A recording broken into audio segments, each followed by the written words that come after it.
Welcome to Modern Anarchy, the podcast exploring sex, relationships, and liberation. I'm your host, Nicole. I tried to keep her quiet, but she's screaming inside of me. I tried to keep her hiding, oh, shut up. I tried to keep her quiet, but she's a wild, wild woman. On today's episode, we have Ren Cerebral. Join us for another Relationship Anarchy research conversation. Together we talk about trying to explain relationship anarchy to your parents, the eroticism of intellectual alignment, and the power of a frame shift. Hello, dear listener, and welcome back to Modern Anarchy. I am so delighted to have all of you pleasure activists from around the world tuning in for another episode each Wednesday. My name is Nicole. I am a sex and relationship psychotherapist with training in psychedelic integration therapy. And I am also the founder of the Pleasure Practice, supporting individuals in crafting expansive sex lives and intimate relationships. Dear listener, every single one of these Relationship Anarchy episodes, this special series, touches my heart. I am so moved by every conversation as a relationship anarchist myself. I am so inspired. I am so excited to be able to share these conversations with you. I remember a couple of summers back beginning my dissertation process and interviewing relationship anarchists from around the world, asking them these same questions and feeling so inspired by these conversations, feeling such an expansion process in my consciousness around language and intentionality, and just so much learning from the ways that people in our community craft intentional relationships. And so it was that original inspiration for my dissertation that inspired me to bring these conversations onto the podcast and to share them with all of you, dear listeners. And I'm so honored by all of you relationship anarchists who have trusted me to submit your answers to the research, to apply to come onto the show. Every one of you is changing me and helping me to see more of the movement. And I'm so happy to have you here as part of that collective, as part of that community. And dear listener, if you are a relationship anarchist, I hope you know that the door is open for you. You can submit your answers to the questions. You can apply to come onto the show for a conversation like this one today. And that door is going to be open for you for a long time as we continue to explore as a community what it means to practice relationship anarchy. All right, dear listener, if you are ready to liberate your pleasure, you can check out my offerings and resources at modernanarchypodcast.com, linked in the show notes below. And I want to send the biggest heartfelt thank you and such deep gratitude for all of my Patreon supporters. You are supporting the long-term sustainability of the podcast, keeping this content free and accessible for all people. So thank you. If you want to join the Patreon community, get exclusive insight into my research and personal exploration, then you can head on over to patreon.com/modernanarchypodcast, linked in the show notes below. And with that, dear listener, please know that I am sending you all my love. And let's tune in to today's episode. So then the first question I like to ask each guest is, how would you introduce yourself to the listeners? Yes, you think this would be easy. Yes. Yeah, so I am a Ren Cerebral. I use they, them pronouns. I am queer, Mhm. a proud freak. I am disabled. I've started to identify as a crippled dyke fag. I think Mm. that strikes something for me in a way that other identifiers haven't in the Mhm. past, and I feel like it captures like the energy of like reclamation of Mhm. of terms that could be used against me. I'm a white person. I am from the Midwest, Mhm. podcaster, casual writer, Mhm. very Mhm. casual. Mhm. Yeah, I think those are the things that come to mind the most for me. Great. Great. And I'm excited to have you on the podcast today and get to talk about all things relationship anarchy with you. Me too. Thank you Mm. for having me. Yeah, it's a pleasure as much as it will be for you. We'll both have fun doing this one. Yeah. Yeah. Well, then the first question of the research is, what is relationship anarchy? Yeah, what is relationship I anarchy? know, easy question, right? Easy. Everyone wants to know. Yeah. Yeah, so there's a lot, there's a lot of different interpretations of relationship anarchy. And sometimes, like when I'm asked this question, I feel like I want to go look at the definition and Mm, like make sure I'm representing it, right. totally accurately, or yeah, having something more concrete. But if I were to just off the cuff define relationship anarchy, I would say that it is a relationship orientation that prioritizes friendship and like de-hierarchizes like the Hmm. different forms of relating, because as we know in the standard Right. dominant cultures, like romance is at the top and all other connections are, yeah, not as significant. And yeah, there's a whole even in polyamory, which I think a lot of people find them to be synonymous, like polyamory and relationship anarchy. There's people who think that they're synonymous with one another, and I think that they can be compatible personally, but I think it's important to distinguish them because of the way that relationship anarchy, I feel like it enables resisting the couple form, Hmm. and having the couple be at the center of everything. Hmm. So that's what comes to mind. And I was Hmm. like, I know I could always say more, but Right. Of course. Of course. Yeah. I'll add in with you. I know, yeah, a lot of people seem to connect solo poly, right, and relationship mm, anarchy. And from my understanding of relationship anarchy, it exists in this third space, right? It's, mm-hmm, kind of outside of the bifurcation of monogamy, non-monogamy, because as you mm-hmm, were already saying, right, that bifurcation points to the question of, do you have one or multiple sexual and romantic partners versus this orientation where we're dismantling even that as the signifier, right? And stepping outside yeah, to this view of, wow, we all have multiple relationships, right? yes, What would it mean yeah. to visit those with intentionality and the principles of anarchy?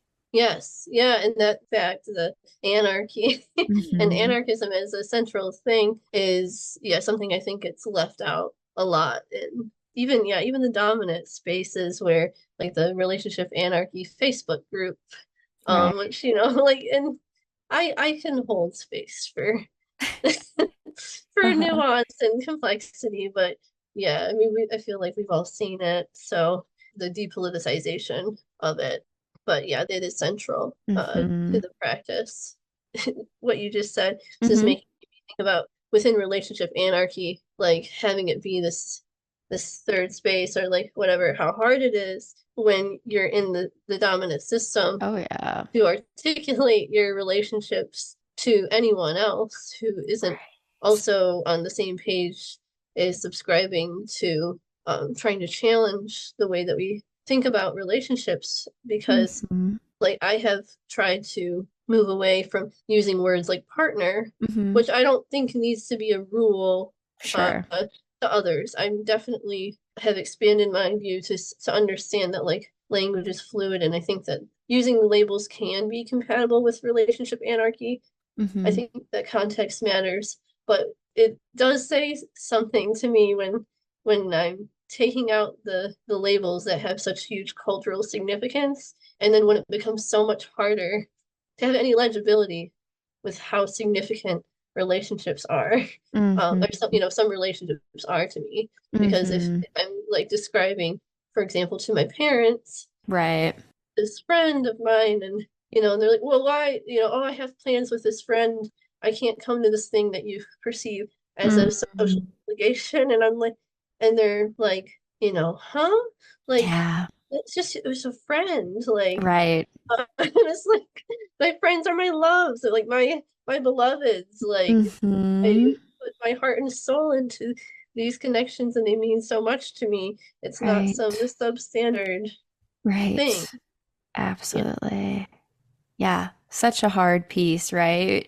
When, my feelings were coming up as you were describing that was or the feelings that were coming up for me as you were describing that was, how much time do you got? I got lots of words to Yeah. describe how I do this relationship thing, but how much time do you have? Slash also, Yes. where is this person at, right? Like, is this my grandmother who is not even going to comprehend just, I love her, right? Not going to comprehend the amount of Yeah. words I'm going to spew out before her. So I maybe try to Yes. make a simplified version or just accept that she won't understand me, right? But like you're saying, Mm-hmm. it's kind of pinning to that pain point in terms of not being understood for the importance of these relationships. And also, in my opinion, Mm-hmm. just how we as a culture lack language for some of the significance that other relationships can play in our lives. Yeah, for sure. That Hmm. resonates with me. Yeah. And, next juicy question. How do you practice relationship anarchy? Yes, I do remember this on the thing. Like, I Uh-huh. can't even remember what I typed, Yeah, it's but yeah, okay. for me, I started out with having a, in quotes, monogamous relationship Right. that then was like open, and it was a process for me to like come to the way that I understand what relationship anarchy is to me now.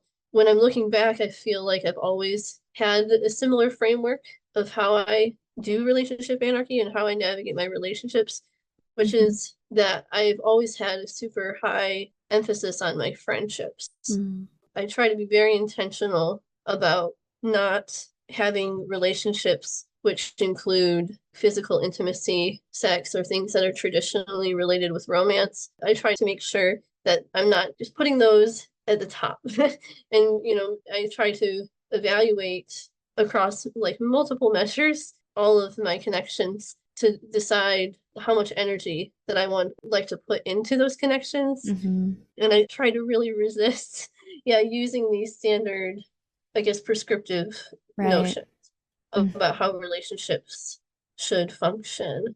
I have all sorts of relationships that are significant to me. The significance does not hinge on any specific thing that is contained within the relationship.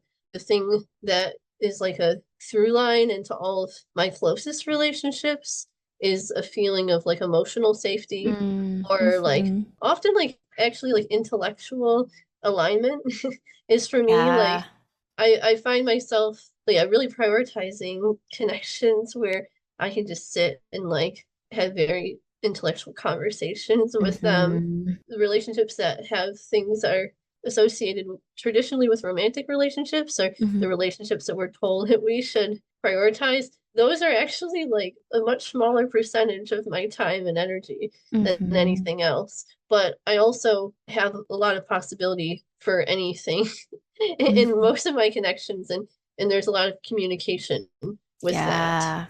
Yeah. Yeah. So yeah, I think Absolutely. I feel like that's what I got for that that Great. question right now. Yeah, great. Yeah, I definitely resonate with you on the intellectual connection. Hmm. Oh, my favorite. I love Yeah. that. I love the long, juicy, conversations you can have with people on theories and ideas and just thinking about our existential existence and the way that we Yes. are isolated up in here to be able to Hmm. have someone who can understand that perspective and see us and kind of, almost the opposite of what you were talking about earlier of I use this word and the other people don't understand the meaning of that. To have someone who does understand that and then sees you, ooh, that's so beautiful. I love that, Yes. right? Yes. Yes. But Spicy. yeah, exactly, right? Yeah. And so I love the space too of holding the importance of relationships that are outside of this frame of romance and sex and even romance. I'm like, how do we define that, right? Yeah. You know what, you know. Yeah. Um, Yeah, but yeah. That's one yeah. thing that I am constantly hung up on. Yeah. I love the Aromantic Manifesto. I don't know if you've read that. Yeah. Yeah. Definitely that struck something in me. And I, at this point, use the term just thinking that there's a high chance of likelihood that whoever I'm talking to, even if they don't subscribe to like romance or like any of the things that we're taught about romance, that there's going to Mhm. be some understanding of what the dominant culture associates with Right. romance. Does that Right. make sense? Yeah, it does. Yeah, and the dominant culture has so many narratives, right? And I Hmm. think sometimes we forget how, or I certainly forget how influential those narratives can Hmm. be on our psyches, right? I've called out this language a lot on the podcast, this, oh, I'm single. Oh, I'm single. I What? hate Like, that. right? Exactly. It's like I don't mean to make assumptions, but I'm about to assume that you do have some Yes. at least one other relationship in your life, okay? And Yes, yes. the paradigm of that frame though of singleness puts it into this I'm alone, I have no one else, right? And again, Yeah. you can practice sexual fidelity with relationship anarchy. We can Hmm. practice sexual self-governance, right? And that freedom with relationship anarchy. It's not necessarily Hmm. about that. Again, we're getting outside of this. And so I think that we still need to dismantle these very mononormative frameworks of this one person is going to be my whole world versus, wow, okay, I have all of these relationships. And what would it mean to write a, lovely poem or a handwritten letter to this person that is so important in my life that I don't have Yeah. sex with, right? And Yeah. when you start to do that, at least for me, and I'd be curious if this is your lived experience with it, my world starts to feel so much more color and life. Yes. It's not just this one person, it's this, oh wow, I have all of these. Oh my God, I'm in so much abundance of love. Yes, yes, definitely. That resonates with me. It makes me sad when people Yeah, use the language of being single. I feel like it is information.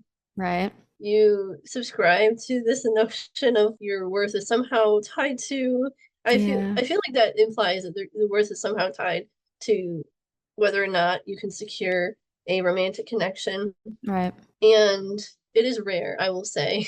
I Most of my friends are on a similar wavelength as me right now, Yeah. but when I have friends who describe themselves as single, it's to the point where I feel like I want to say to them, like, that feels offensive to me. If I feel like Mm, we have like right. a connection that is like really reciprocal, and like I guess like I might want to ask them a question like, do you feel like you're not getting things out of our relationship? And not to make it about me, but Yeah. just like, or even to ask like, do you really feel like you're not getting anything of significance out of any other relationship in your Hmm. life? Hmm. Because it does feel insulting to deny the fact that we are also inherently interconnected, and there are Hmm. people who are very alone.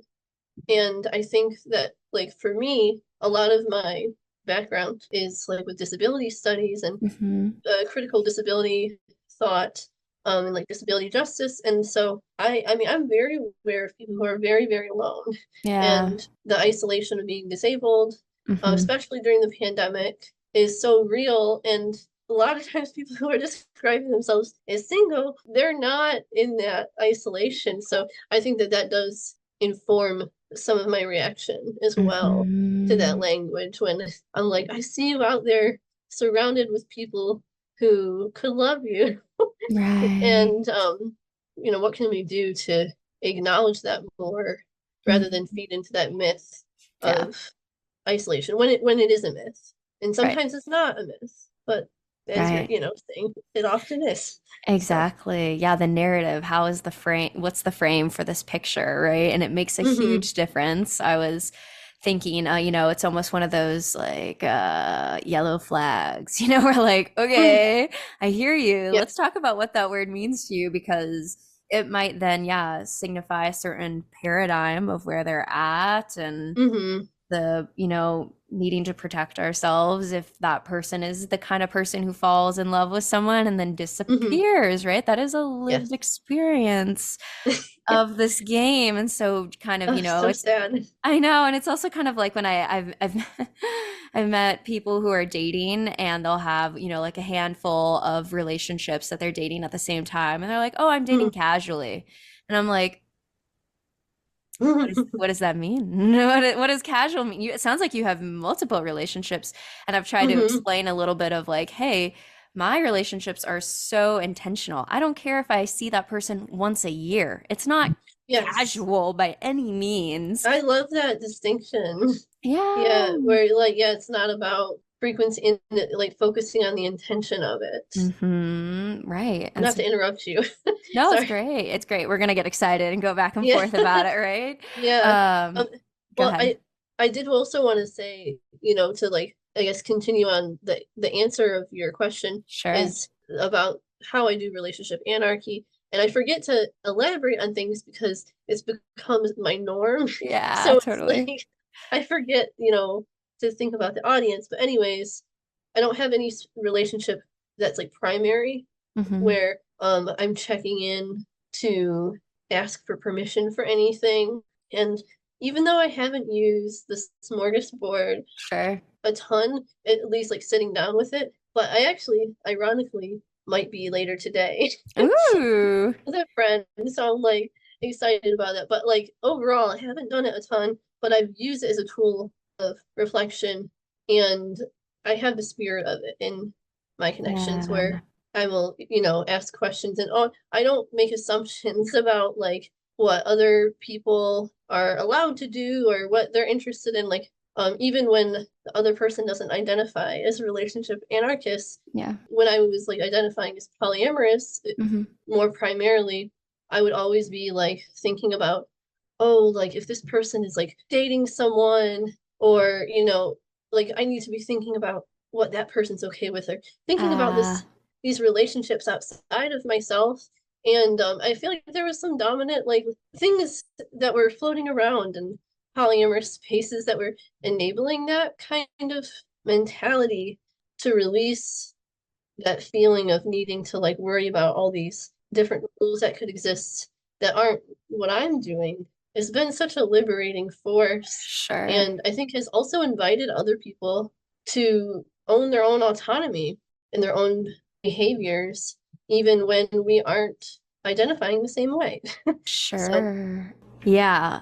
I appreciated what you shared there in terms of the freedom of letting go of that, like, desire to control another. I think that's why mhm. I like the word self-governance, right? What does it Yeah, mean to trust that person that they're going to move through the world with their autonomy? And I know there's a lot of differentiation between rules and boundaries, right? And so maybe we yeah, don't rule other people, we have boundaries of what we're yeah, comfortable with, right? And so yes, I think yes. maybe an example of that is, if I'm connecting with someone and we're fluid bonding, right? I do have a boundary that you need to tell me if you're gonna, Hmm. start to embark upon that with other people, because I think it's something that impacts me, right? In that way.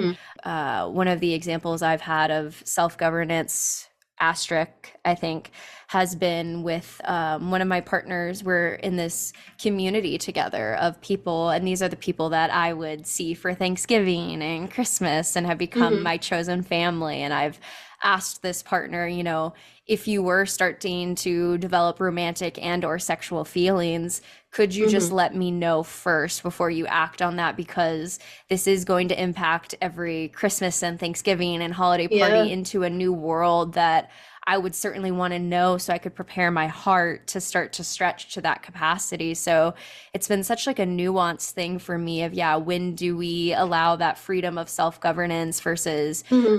my somatic nervous system is going to go into a state of dysregulation if I see you making out with my best friend in the corner. Yeah. Like I wasn't ready for Yeah. that. Please tell me. Yeah. And I mean, it sounds to me like, like what you're saying is, yeah, you're giving your partner information to then be able to use to like understand best how to Yes. like be in connection with you in a Right. way that feels safe for you. And I feel like based on what you're saying, it sounds like your partner could choose to not use the information in a way that honors what you desire. Mm-hmm. And then if that were to happen, it's like, you have the choice then to Right. do, yeah, with what you want to do with yourself to make sure that you can, yeah, Mm-hmm. be safe and somatically grounded, because that's so important. And for me, I feel like I would like to have that in my connections as well. Like some people that I've encountered, yeah, who are like relationship anarchists and would see that expression of need or what what you described, they might Yeah. see that as like somehow Controlling. not compatible Yeah. with the framework. And I don't think that that is right. And I think that that's Right. unfair, because our somatic experience in the world is, even if we have values that are different than what your body's responding to, Mm-hmm. it's like we still have been socialized with all these different norms. And so I kind of see it as like a potentially like a harm reduction. Like it's like it Sure. never hurts to communicate. I Right. think, and hopefully if your partner was like not able to do that, then they can say, actually, I don't know if I would be able to Right. communicate that to you. And then you can use that information to like, Right. move forward. But yeah, Exactly. rules and Exactly. boundaries, it really is something that can trip us up so much. I feel like. Absolutely. Yeah, I think I'm in agreement with you that I don't think that it's anti-anarchy to ask for that check-in of commitment, right? Because Mm-hmm. from what I understand about anarchy is that it's about understanding, sure, self-governance, right? Mm-hmm. Dismantling power structures, but it's also about community connection. That's what makes it different than Yeah. libertarianism, right? Like it is this understanding that we exist in community. And so when I do make that step, it's going to impact other people. And so, how can Yes. I hold that in a way? And I appreciated what you said in terms of, once you have that information of what's going to make me feel good in my nervous system, you have complete freedom to choose whether you want to stay in this relationship with me and work with me there or not, right? That's the freedom of it and Yeah. the ability of all of us. I don't think that anarchy is against commitments and against understanding the ways that we move about through the world and how that impacts other people. And there really is no Mm-hmm. end to that. I hope that people start to think about that deeper of, wow, okay, what sort of consciousness do I need to hold for my community to be in right Mm-hmm. relationship with them? I'm like, good. That is where we want to think. That's how we dismantle climate change and these other things, right? It's like, Yeah. the personal is political. We're right here. We need to be working Mm-hmm. intentionally in all of this stuff and holding the larger implications for our actions. Yeah, I really appreciate all that you just said. Yeah. And it feels violent to not have any kind of acknowledgement that we impact Yeah. other people. Like, Right. I mean, Right. that's what's at the foundation of all of these systems of oppression Right. is, this individualism. Yeah. Yep. It's just Absolutely. like we are all interconnected. We all impact each other. Seems like a good first step into like dismantling systems of power is to simply acknowledge that like Right. we impact each other. Hmm. Yeah. Yes. We could write books about that, and we certainly will, No, right? like I gotta like stop myself because I there's know, like me too. so many tangents that I could go on and Absolutely. Absolutely. Well, so the next question I do have in the research to keep us on track with something is why do you practice relationship anarchy? I feel like we're Mm, already starting to hit on that, but yeah, why? yeah. Why? Oh yeah. Stories. No. Yeah. Yeah, why do I practice relationship anarchy? I have an experience of growing up actually with a very controlling friendship, Mm, um, which like a lot of people that I've talked to, sometimes their origin story is about a controlling relationship, but often is usually in the context of romance or a partner. And for me, that wasn't the case. As soon as I was able to get out of that over a decade long codependent, dynamic, I just felt it was so important to never be so restricted Yeah. ever again. Another thing is I've mentioned like being disabled, Mm-hmm. and I think growing up, I there's stories that were told to me because my disability is congenital. I identify with the term disfigurement because there's like craniofacial stuff, Mm-hmm. and my hands are impacted. I am perceived to be deviant and always have been since I was like a little kid. The stories that I was told led me to believe that I actually would not have access to romance or Wow. this ideal of Right. like the relationships that we should be seeking. But somewhere along the line, like I noticed that there's kind of two ways you can go. Is you can either be like, no, I want to prove them wrong, and I'm gonna find the one and like I'm gonna win by Yeah. then assimilating into Mm-hmm. dominant culture. And I wasn't trying to do that, but like I met someone who, when I was 19 years old, and I'm now 29, so it's 10 years ago, Mm-hmm. and I met someone who I was like, oh, I can be in a romantic relationship with this person, and that's a person I was like in what I call monogamy, but really it was just like I guess it was like sexual fidelity. Right. Yeah. Yeah. Just the way that I do friendship is so fluid. Yeah. And this person wasn't jealous, and it was monogamy in name, but still I wasn't limited Mm-hmm. in much in the way that I already would connect with other people. I did that for a while, and then it just started to be like this, these rules feel so contrived, or like rules, because it's like there wasn't rules that were coming from the person that I Mm-hmm. was in the relationship with. Mm. I was just trying to like understand what society said was appropriate or not. And I'm Right. like, I am someone who likes, I just like sensual physical intimacy with Sure. friends. And Yeah. so I'm like, well, what's at what point is like the boundary crossing? What's cheating? Like, Yeah. I don't understand. And then I was like, wait a minute, but you're not jealous anyways. So why does it even matter? And Uh-huh. then and also I'm queer, and like this Right. person uh, I mean, yeah, it's only one gender, and there's a lot of genders, and I Mm-hmm. wanted to not just have experience with one gender.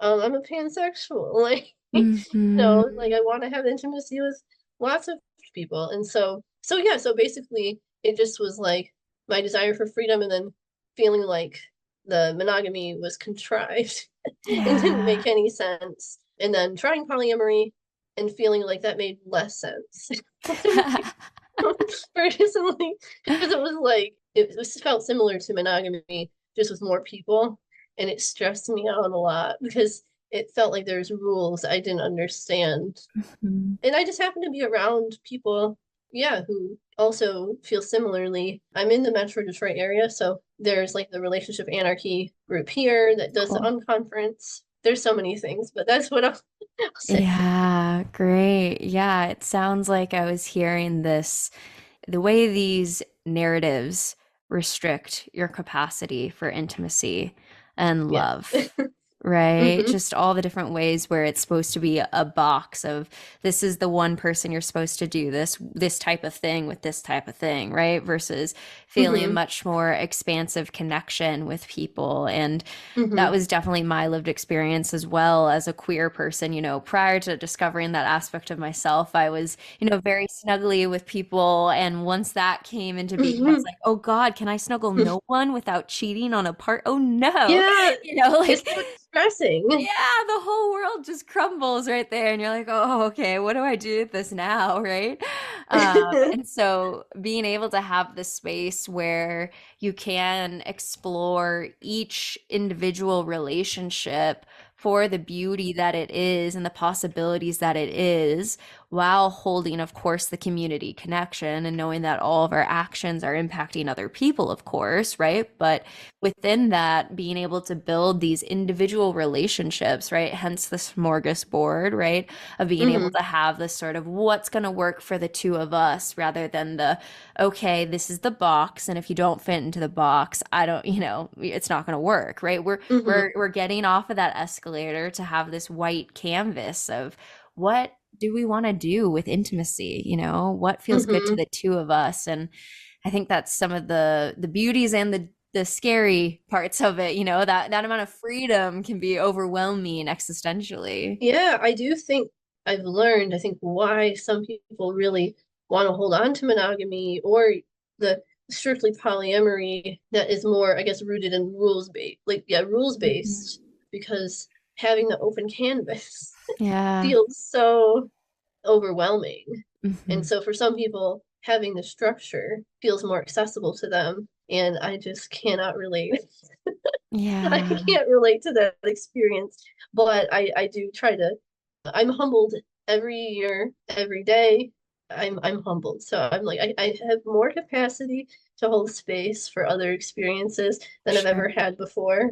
I'm sure that will continue, Hmm. you know. Absolutely. As we But age. Yeah. yeah. Yeah. Which to me, it's like, it seems like, of course, if I'm not about to tell anybody what those labels of monogamy or polyamory mean to them individually, right? But Hmm. when we're looking at it collectively, again, this is why I keep coming back to this concept of sexual fidelity versus, yeah, sexual self-governance.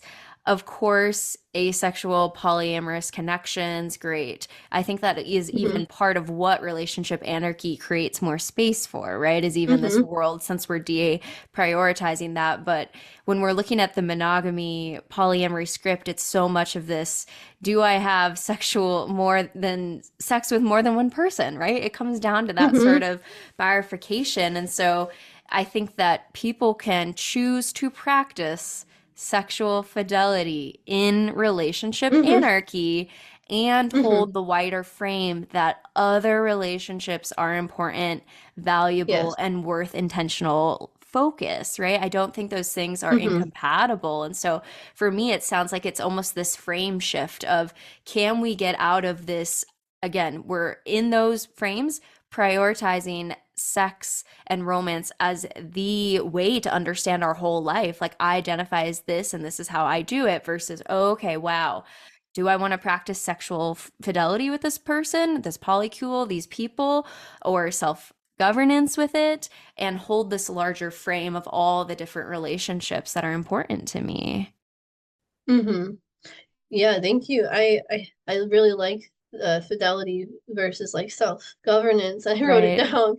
This is something I've talked about a lot where I often find myself communicating with people who identify as monogamous because of their strong desire for sexual fidelity. And I'm like, babe, we're like cuddling and you have like a dozen people who love you so much and you make Yeah. food for each other and like have so much emotional closeness. Like Yeah. you don't have to use that word, and you can Right. still just do the things that you're doing. um, Mm-hmm.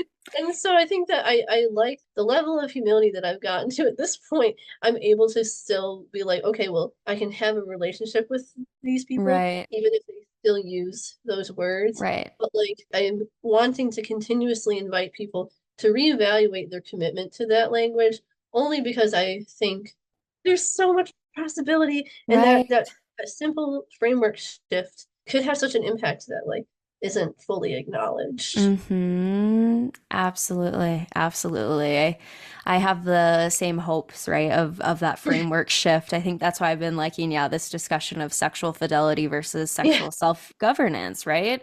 What do you want to Mhm. practice? And that not being the definer of maybe these like camps of thought, right? Where it's like you're either monogamy and you think this, or poly and you think this, or relationship anarchy. I like this Mhm. liminal third space of intentional community, and whether you do that or this, you're here and welcome under this umbrella, as long as Mhm. you are taking those deeper intentional choices of, is this how you want to construct your relationships, right? It's that deconstructing of the power and holding the community connection for it. Mhm. But you're so right in having to, I think a lot of this is also holding how words mean something for someone else than maybe how we see it, right? Even that person who says, "Oh, Mhm. I practice monogamy," I might sit there and be like, "Well, do you?" Mhm. Yeah. Because Yeah. you again, assumptions. I don't know. I don't know. I don't know.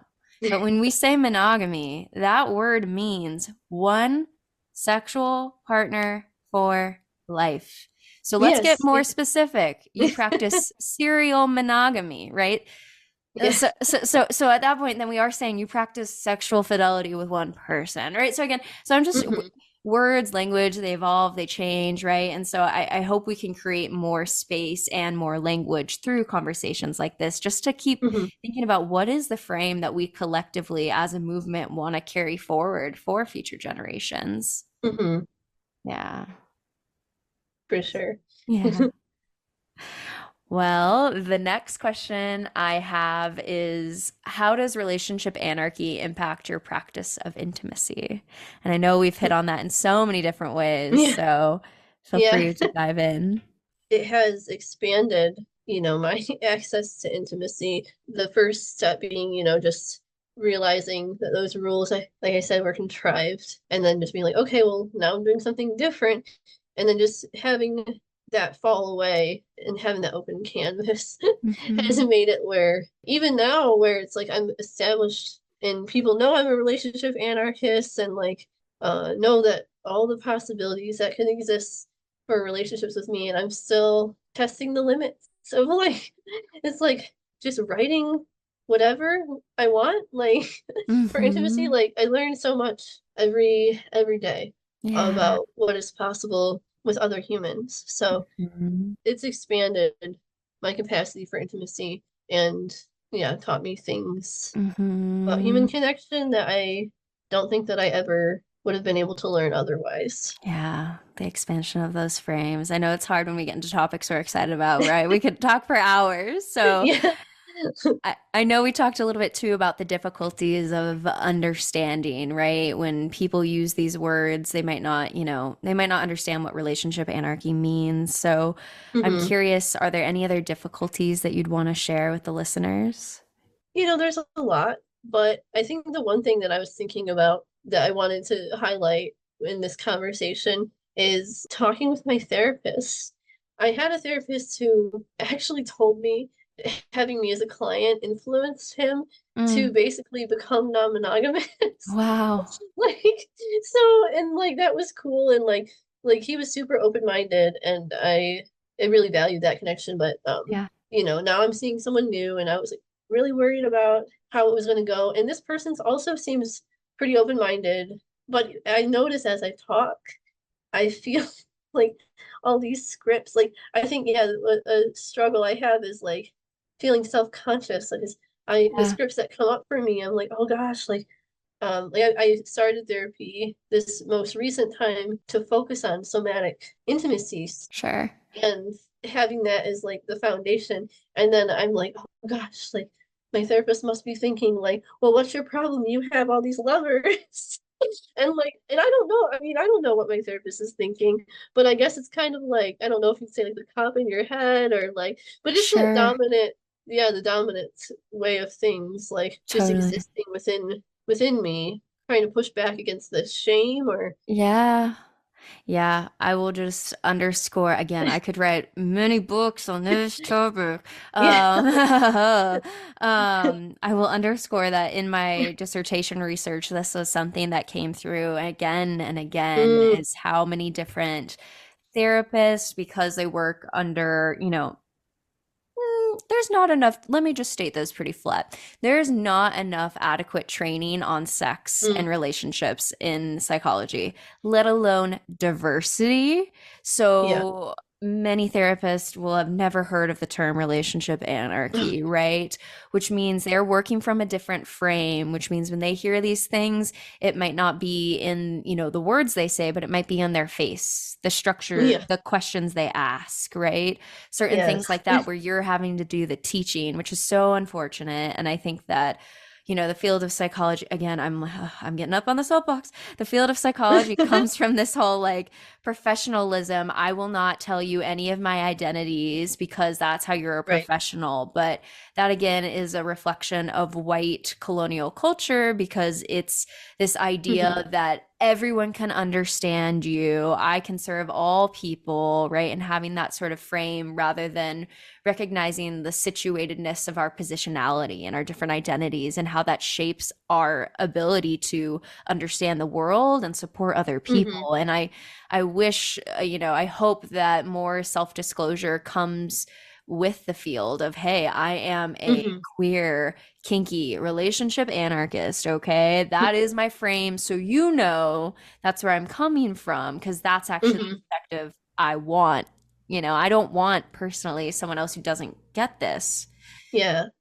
Uh, Yeah. I love like what my therapist would call tactful self-disclosure. right, And I right. have a friend who's a therapist, and she was like showing me a piece of art. It was like BDSM, and it was like hang in there, and it had someone suspended and rope. And Funny. she's like, how appropriate do you think this is for my office? And I'm like, if I saw that in my therapist's office, I would feel safer. I would feel so excited. Mhm. Yeah. I like that you highlighted the origins of why Right. therapists behave in these ways of acting as if they don't have an identity or bias Right. that's Right. informing their practice. Right. At minimum, put it in the bio, folks. We love that. Yeah. Put it in the bio. I don't need to hear your whole life story, right? Because that's not the container for it. But Yes, at yeah. least put it in the bio. And I think that Yeah. like your example of your friend is we talk about again the white patriarchal colonial ideas of, oh, you don't disclose, but your art discloses, whether you have Right. tattoos discloses. How is your, oh my, there's just so much there. So again, I'll Yes. hold myself back from roaring too loud in this space.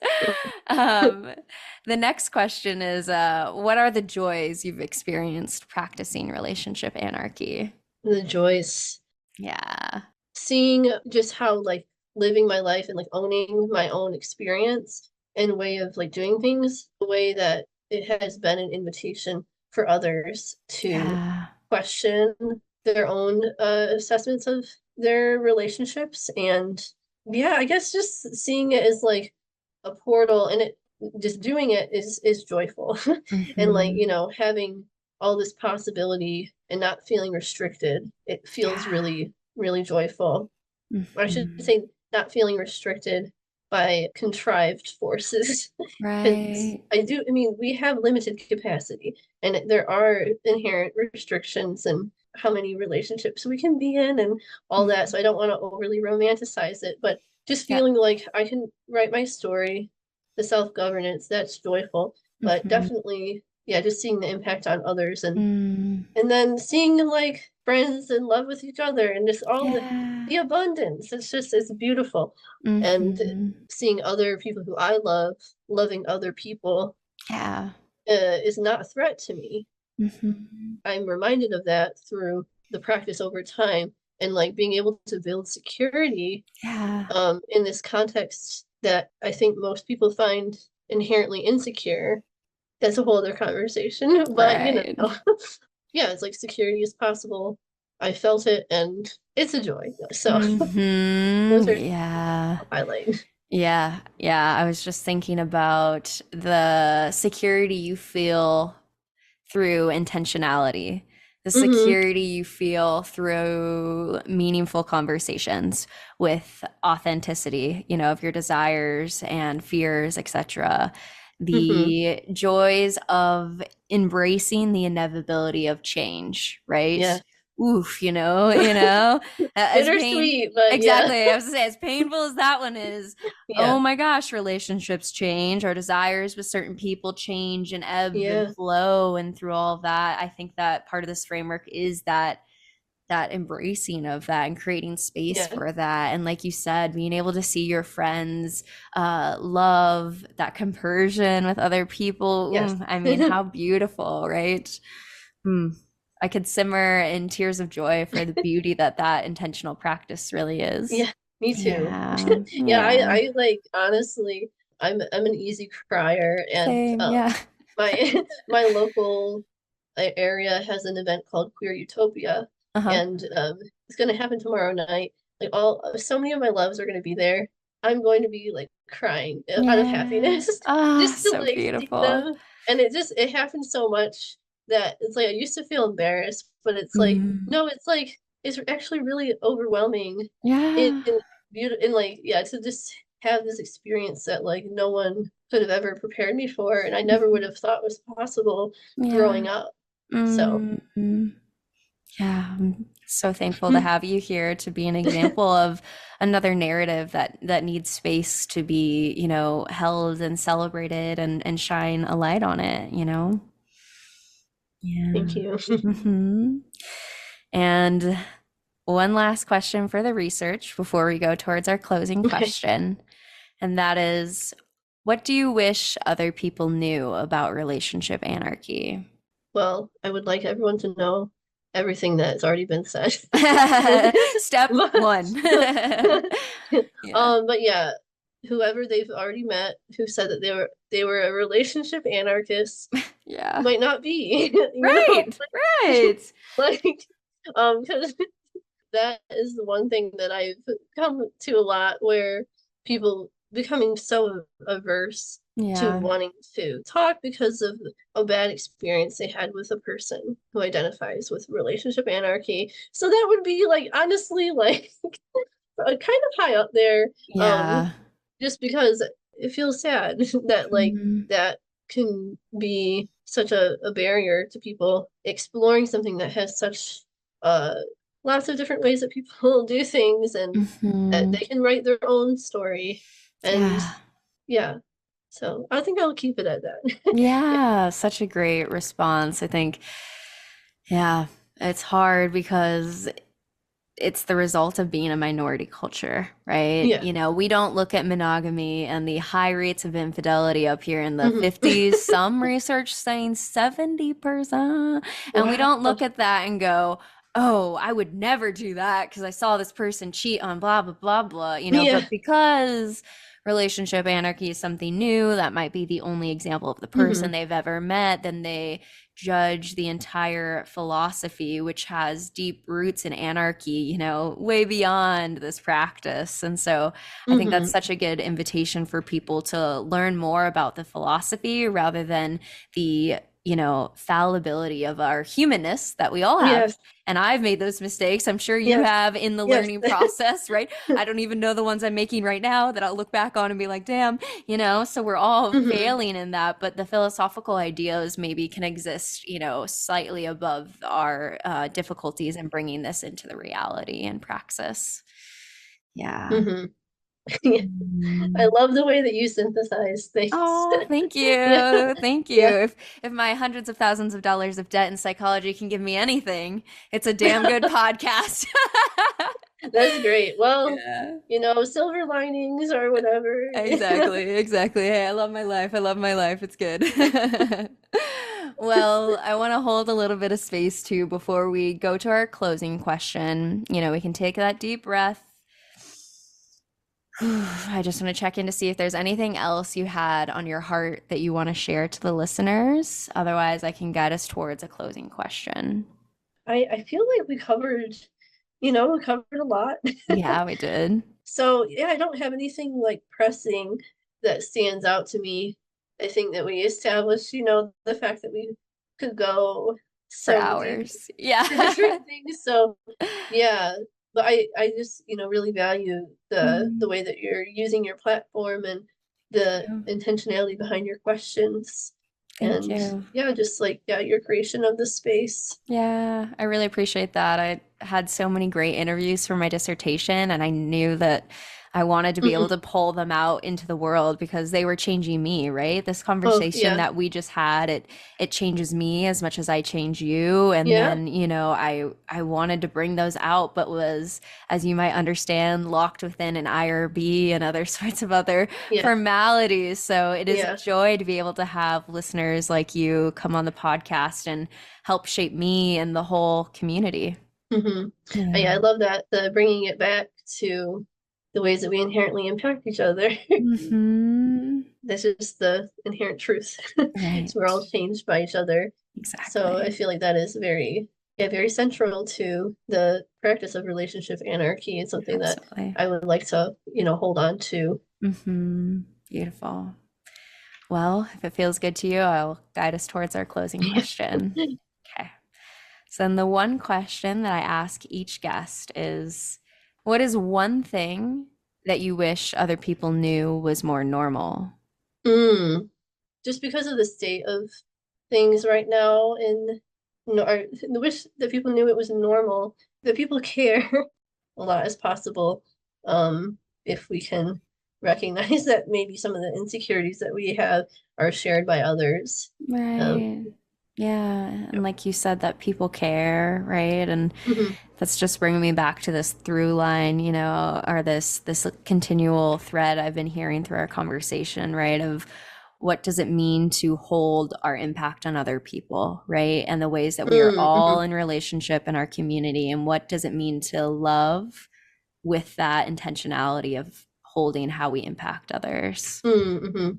Yeah, thank you for that Yeah, of reflection. course, of Yeah. course. Well, Ren, it has been such a pleasure to chat with you today. Thank you for joining me and all of the listeners. Yeah, thank you so much. Yeah. Where do you want to plug? I know you mentioned a podcast. Where can guests find that if they want to learn more about your work? We're on Instagram. It's Mm-hmm. a Secret Third Thing podcast. The episodes that we have available, there's like 5 of them, should be available on all listening platforms. I have a very sparsely used personal Instagram that's Crip Queer Contemplations, and I've like written some stuff, and yeah, it's very casual. We really work on Crip time, which is just Yeah. like very slow, not a lot of urgency, but that's the Mhm. platform that those are the platforms that I Mhm. will plug that are where you can find stuff for Great. me. Great. I'll have all of that linked below. And I want to thank you for joining us and for shining your bright light in the world. You too. Thank you so much. If you enjoyed today's episode, then leave us a 5-star review wherever you listen to your podcast. And head on over to modernanarchypodcast.com to get resources and learn more about all the things we talked about on today's episode.